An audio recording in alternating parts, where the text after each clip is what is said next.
Welcome, everybody. This is a little roundtable discussion. It's Gen Lyme Day, and we're here with some of our special topic hosts. So I'm here today with, well, I'm Fallon, and I don't host a special topic. I just host on Thursdays, just the monthly topic. And with me today, I've got Jessie, who hosts the International Meetup, and Brooke, who hosts the Men's Meetup. Grace, who hosts the Women's and College Meetups, and Desta, who hosts the LGBTQIA Meetup, and Rhisa, who hosts the BIPOC Meetup. And yeah, we just wanted to come here and talk about what we do and why it's important and why we want you to show up, which we want you to show up because we love you. But yeah, everyone's going to get a little time in the spotlight to talk about why they do what they do.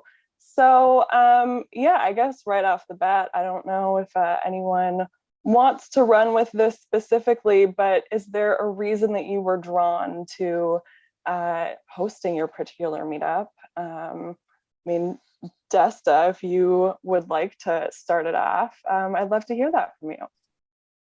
Yeah, sure. I think it was kind of like I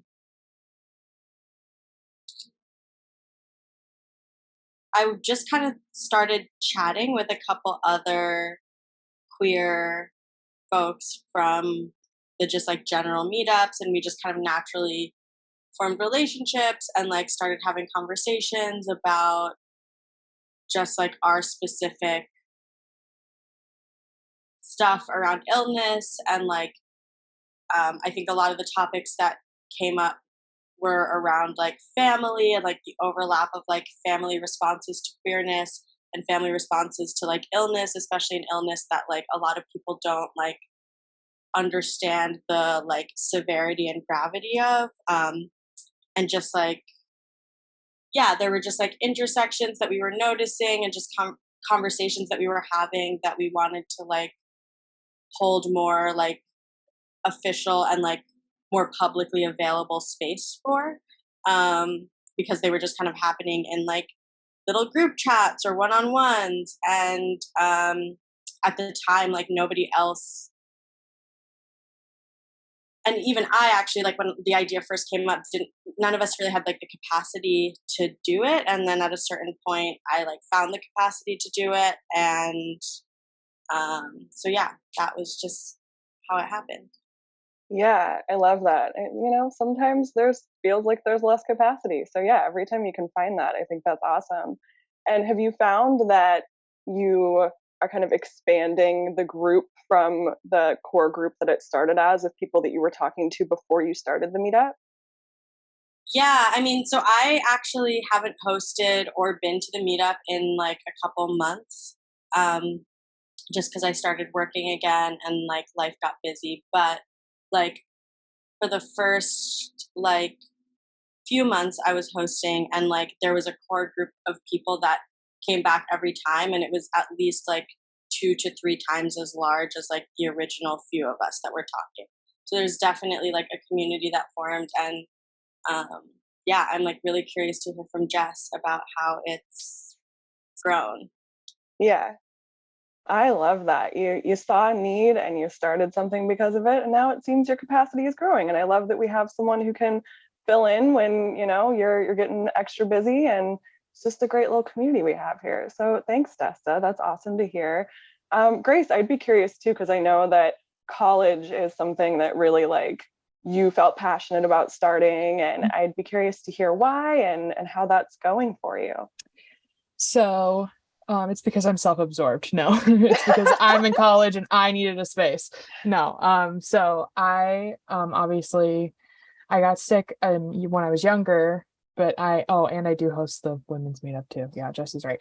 But for the college meetup, I don't know, I just felt like higher education is really a difficult time anyway. You're trying to figure out who you are, no matter the age that you're entering it, your career and whatever, and then adding this very complicated, scary illness on top of it, and there's nobody really to vent to. I know I felt pretty isolated because of that. So I kind of came to the board and I was like, hey, can we do this? And they were obviously on board with it. And it's been great. I've met some new faces that I'm not even sure I've ever been to another Gen Lyme meetup. That was their first time, just because they were like, I've never met anybody else in my age demographic that is dealing with similar issues. So it's been a really cool experience for sure. Yeah, I love that, Grace. And thank you, because I know that I'm someone who could have benefited if you had, been so self-absorbed to have started that when I was your age. So yeah, I'm sure tons of people appreciate that. And yeah, I know meetups sometimes seem intimidating, and especially the younger you are. So it's cool that you've created a space for a very particular group of people who, yeah, may not have shown up otherwise, and to have that space to specifically talk about that. And yes, women's, if there's anything you want to say about that and like what that specifically, is there any like crossover or differences between, what you feel like you get out of it and are providing to other people? Well, I do think that there are some like differences, but not, I mean, they're both really inspiring, I think, both for as a patient, I should say, like just hearing people vent about their lives and then still be like, but I'm going to go to work tomorrow. Or even if they can't work, they're just like, I'm just going to be a person and see how that works out. It's always been very moving to be a part of, and I'm very grateful to have the opportunity to host both of them. They are very different, and I think that's why it's cool. I get to see two different sides of like just people, and I think that that's really cool. So that's why I like it. It's just you get to see different people of all kinds, that are dealing with the same thing in different ways. I think that's what's cool about the topic meetups in general, really, is everybody has a space, and that's really important when you're dealing with something as terrible as Lyme disease, where there's no real place for us to vent other than here. So these are still my favorite things to do out of all the other advocacy projects that I do. This is an advocacy project, but just like being able to be here for people is my favorite thing still. So yeah. I think it is to some degree an advocacy project, because you're giving other people the space to kind of come to terms with how to deal with illness, and then they're able to branch out and be advocates outside of this space. And I love the way you put it. Only a patient would say like, it's inspiring to hear people venting, which is very true. It is. It sounds like such a juxtaposition of tones, but it's really true that, I love getting to show up and hear people's vents, and kind of, it brings us together. So it makes you feel less alone as a person. Sure. You're like, I'm not the only person feeling this, so I can keep going, Yeah. So that's why I like it. Yeah. Awesome, Grace. Thank you. And Brooke, you host the men's, so you're on the opposite end of the spectrum, but kind of doing a similar service. So what does that mean to you? Yeah, Grace does a phenomenal job hosting the women's meetup, and I've had the privilege of hosting the men's meetup for the past year. And there are a couple of things about it that I think are interesting and unique. So I'll try to keep this succinct. But what I've realized about Generation Lyme over the past couple of years is the proportion of men who sort of engage with the account relative to women started at around 10% and now has gradually moved up closer to 15%. That's a great sign that men are getting more engaged. But if we can just assume that ticks half the time bite a man and half the time bite a woman, what's interesting is that men are sort of less engaged with Generation Lyme in general than women. And so what I think is really special about the men's meetup is it's just a place for, men to talk about the experience of having Lyme disease with other guys. And there are a couple of things I've noticed. Typically, the meetup is small, which lends itself to like really awesome conversations, because on average, we probably have 5 or 6 people in every men's meetup. And what's also cool is I would say about half of the attendees do come to other Generation Lyme meetups, and half of the attendees only come to the men's meetup. So to me, this is actually a sign of kind of like great success, that there's this one space that some people who want to engage with Generation Lyme will only come to because it's the men's meetup. And it's not that we're even having discussions about men's health issues per se, but I think certain men like the comfort of talking about a health issue that they're experiencing with other men. And so I love the meetup. Happens once a month, and it's a total blast every third Monday of the month. We love that. Thank you, Brooke. And you're so good at always getting in exactly when yours are. I should probably do that at some point. I'll ask everyone else to do it because I don't think I could accurately say when everyone's meetups are. So yeah, thank you, Brooke. And that's very true that I think there is more of a stigma on men even talking about vulnerable things. So that's great to know that there's people who feel comfortable showing up in that space that may not in others. Although shout out to all the men who come to the multi-gendered meetups, because I know I love hearing from all experiences. So, but yeah, it's great that there's a space that if you don't feel comfortable with that, you can go and still talk about your Lyme experience. So love that. And Rhisa, how about you? Because I know I don't want to put words in your mouth, but I've heard you talk about it a little bit and how there was a great need that people were coming to you saying, like, I didn't even know that there was other people that were Black that had Lyme. And so I think you opening this up is great. But I'd love to hear in your words what it has meant to you and how it's going. Sure. Yeah, I mean, I had actually, I think, met with Gen Lyme like in the beginning of the pandemic, and then I completely spiraled like out of control with my health, and I was like, well, guess not now. And I had to go for like different treatments. You already know the story. And then recently I was like, well, I'm not completely like deathly ill, so maybe this is a good time to start this.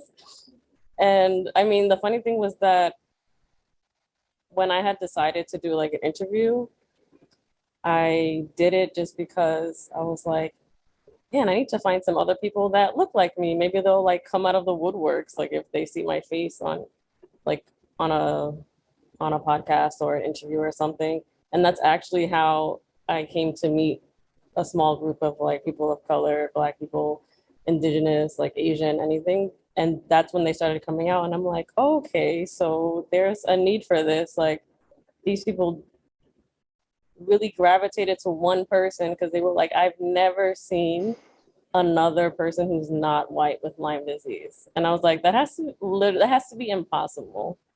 And it also makes me upset because then I think about the amount of us who are not diagnosed. And then I go down like a rabbit hole of like, well, we're not diagnosed, and then we're not counted, and then we're not in clinical trials, and then we're not like even like we're not in any part of the numbers. It's also like when I see that number of like 500,000 a year that are diagnosed, I'm like, yeah, but if we're counting people who are not white, then I'm assuming it's like 1 million a year who aren't diagnosed, right? So there's like a ton of reasons why I did it. And also like the groups have been pretty small, but like people will come, and then even when it's like if it's their first time, they'll come and be like, I was so scared to join just because like I like they didn't know what to expect. And also me being Black and Hispanic, a lot of times invisible illnesses are just like it's like times two, I feel like sometimes, because our families are just like, yeah, whatever, like we don't know what that is and it doesn't exist, like just shut up. Like it's a little more aggressive, I feel like, especially because I'm biracial, so I like see the difference in what people like what our cultures think is like real and not real. Like even here, like in the Caribbean, I met one person with Lyme the other day, and when I tell you, like the people around us were like, we don't get it. And we were talking, and he said, see, we have the same symptoms. I told you I'm not making it up. And he's like literally like in his 50s, so I don't even know how long he's been dealing with this. And he was like, I told you, we literally explained like the same pain, that like we literally have the same symptoms. And he was so relieved to be like, I told you, like it really sucks. So when speaking to him, I was like, see, like that's why it's important for them to like find a group to be able to talk, because I mean, we all know like statistics in medicine, obviously for Black people, it's not even just Lyme, but just in general across the board, like access and us even being diagnosed correctly is just like half the, most of the time impossible. So there's like a billion reasons why I'm kind of here. So I don't want to just like keep rambling about why, but I mean, that's basically the gist of it. Yeah, And also, we had our first like Black man at the last meetup. And when I tell you, our jaws dropped. And for a second, we were like, are you in the right place? And he was like, I have Lyme. Am I in the right place? Like, we literally just stared at him for like a minute, like, oh my God, we've never met you before. Like, we were like so happy to meet this guy. We just had him talking like the whole time. We were like, he's like, yo, nobody believes me. Like, they don't know what it is. And like, he's like, this shit sucks. Like, it's not covered by the insurance and this and that. And we're like, welcome. Join the club. But he Yeah. was like, wow, this is like dope that like I can just vent to people who just get it. Yeah, She never had. So yeah. it was pretty cool.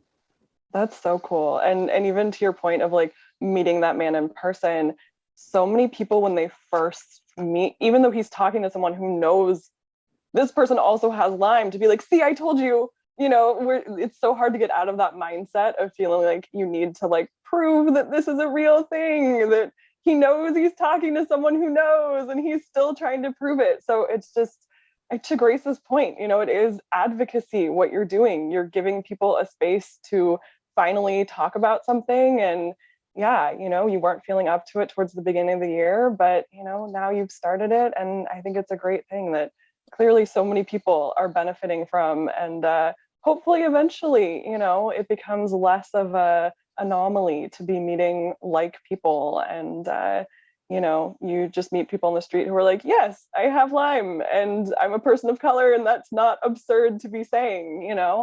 So I love that you started that and that you finally, felt less dead enough to start it. That's always a win. Even though, I'm going to take this time to point out that we are human and sometimes we feel dead, even though we host a weekly or a monthly or however often meetup. So, it's completely okay to show up and not feel 100%. Just because we sit here saying we host things doesn't mean we always feel 100%. So that's an important thing to note. And Jessie, you host the International Meetup, which is long before I ever wake up. So kudos to you. Thank you for providing this service. What has that been like? Yeah, so first of all, just the fact that we're even having this conversation is really exciting to me, because I think one of the great things about Generation Lyme is that nothing is like set in stone. And when people come to us and are like, here's an idea I have, here's something I'm passionate about, I want to make this a reality, for the most part, within reason, like we try and accommodate. And it just shows like that the rest of the people on this call like really trust us with their ideas and with their identities, and to like take care of new people. And that story that you just shared of like running into a guy in his 50s who's like finally meeting someone who gets it, like I think we all remember that moment for ourselves, and the fact that we can give that to other people, for me, is such a motivating factor to keep coming back week after week after week.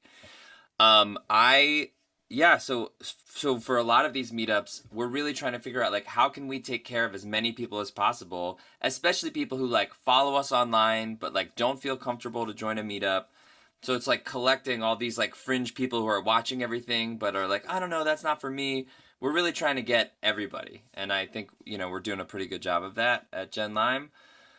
I am really passionate about the international Lyme community. I've been fortunate enough to go over to Amsterdam a couple times and like speak at a couple of their Lyme conferences, and just like hearing what it's like to have Lyme overseas. Like, we think our healthcare system is terrible, and in Asia and Europe and Africa and like globally, they might have, like, everyone has healthcare, but when it comes to Lyme stuff, they're 20 or 30 years behind.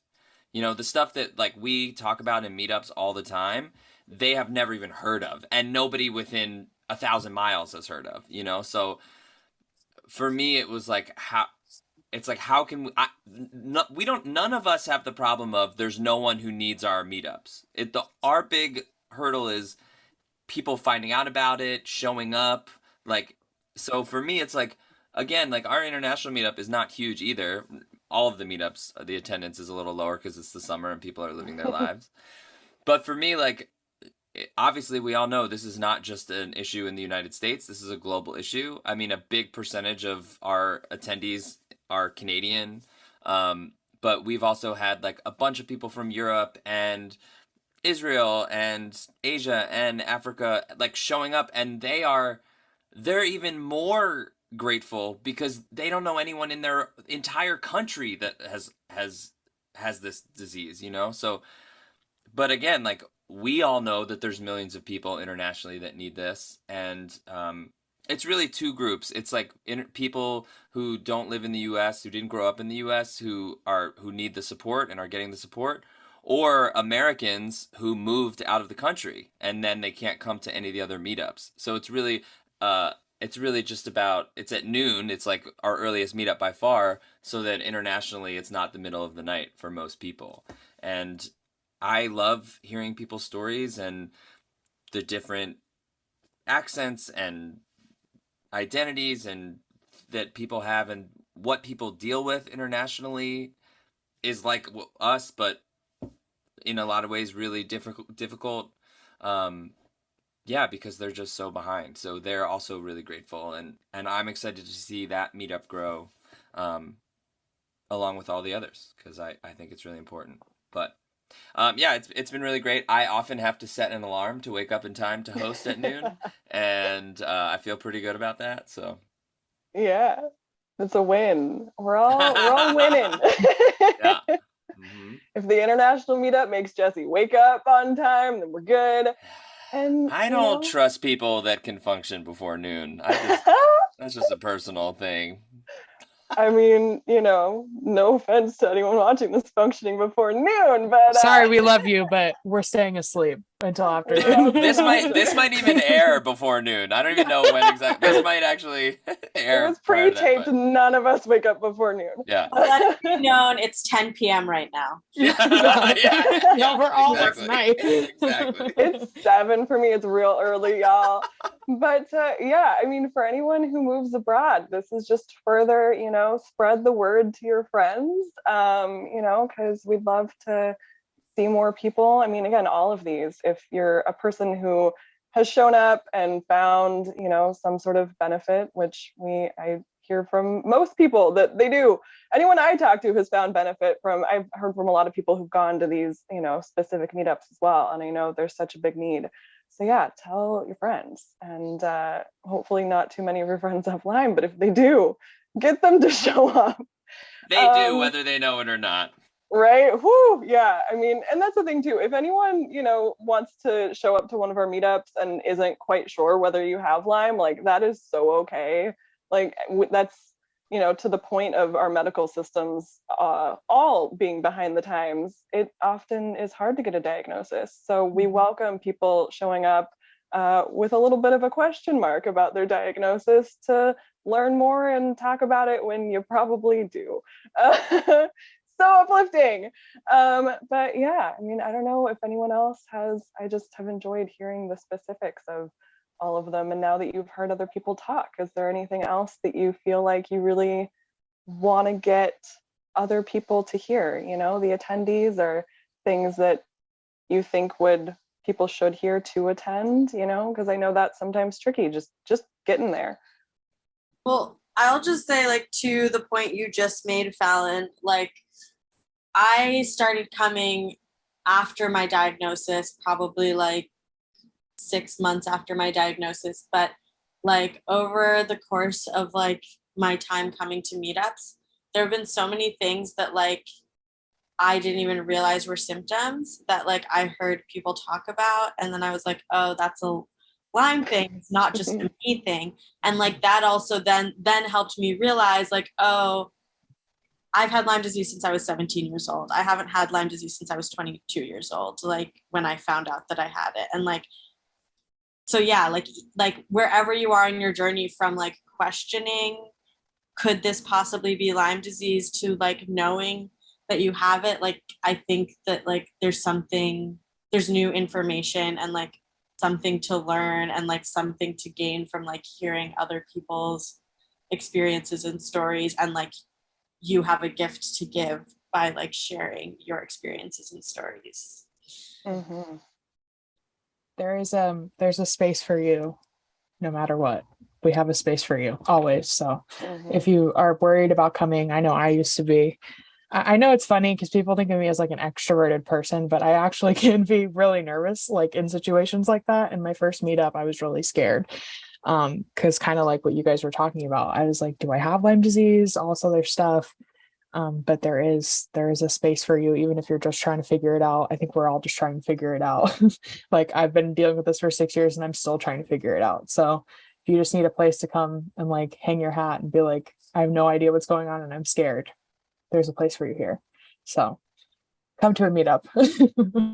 Yeah, I love that. And also, I think last month's topic was identity. And I think this is a great reminder that some people showed up and were talking about, how much is Lyme my identity, and, feeling like that can take over. But all of you being here and talking about these specific meetups is a great reminder that we can be multiple things at once. And so, going to a meetup and talking about that, you guys are providing great spaces for there to kind of be that discussion of multiple existences at once. And that's, want to remind everyone watching that is kind of like, oh, I don't want to go and kind of be so much in that mindset. So much of it is not necessarily just about Lyme.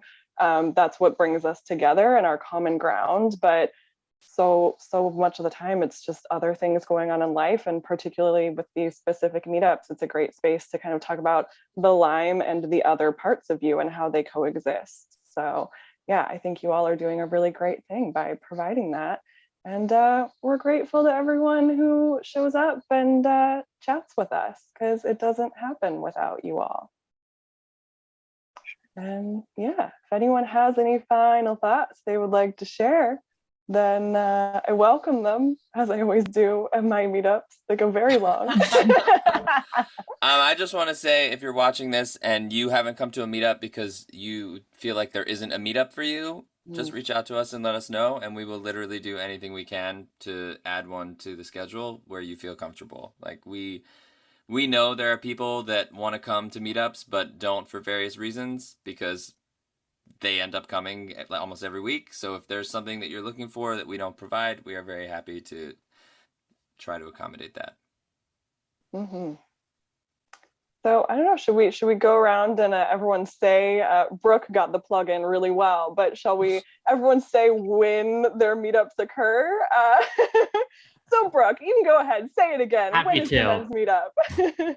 The men's meetup happens once per month. It's the third Monday of the month at 8 p.m. Eastern time. All right, perfect. Thank you, Brooke. And Grace, when do your meetups occur? So the women's meetup is every Sunday at 8 p.m. Eastern Standard Time. And then the college meetup is monthly. It's now at 8 p.m. on the fourth Friday of the month. So perfect. Thank you, Grace. And Jesse, when is the international meetup? Second Sunday of the month at noon Eastern time. Thank you, Jesse. And Desta, when is the LGBTQIA meetup? Third Friday of the month at 8 p.m. Eastern time. Yeah, 8 p.m. Eastern time. So confident. I love the confidence. Thank you, Desta. And Rhisa, I left you for last because I could see you struggling, going, when's my meetup? When's your meetup, Rhisa? The fact that I just had to like look it up in my email. It is the first Friday of every month at 8 p.m. Eastern Standard Time. Love it. Thank you, Rhisa. This is a great reminder to anybody watching this. If you want to come to a meetup, put it in your calendar. Life is hard to remember. I know a lot of people who do this. So, Even for the hosts, we host it and we still have to put it in our I calendar. totally just looked. I totally 100% had I no always idea which remember Sunday. when I get like Link the tagged in calendar. the story. I'm like, oh, thanks, that's me. no shame in brain fog. We all have dealt with it at some point. It's one of the Lyme symptoms that we talk about at our monthly and weekly meetups. Hey! Well, thank you all for being here, doing what you do. Thank you, everyone, for watching. Hope you have a fantastic Gen Lyme Day. We're all probably going to see you at some point throughout the rest of the day, or we've already seen you. I don't know when this is airing, but thank you for watching. Thanks for showing up. We love that you hang out with us. Happy Gen Lyme Day. Yay.